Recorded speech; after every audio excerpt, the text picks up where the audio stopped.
谭医生，就是我家孩子平时的话不怎么咳，但是我发现只要带他出去玩，然后他一跑一跳之后就咳，这是什么原因呀？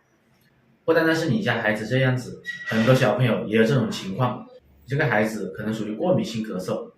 以一运动刺激喉咙或刺激肺部，引起一个剧烈性咳嗽、刺激性咳嗽为主。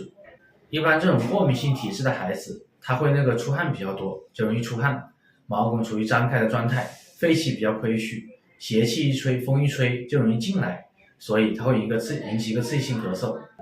你家的孩子可能会出现出汗比较多，然后大便偏干的情况。是这样子的，就是我也发现他平时就是会出现便秘的一些情况，那我这个应该要怎么去给他去治疗呀？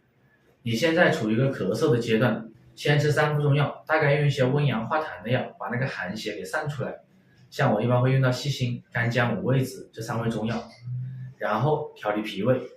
调理脾胃的话，一般根据小孩子体质不同，你这个孩子属于痰湿比较重，里面会加点芥子跟石菖蒲来运化痰湿，把这些痰湿给运化出去，把体湿变好，这样的咳嗽才能断根。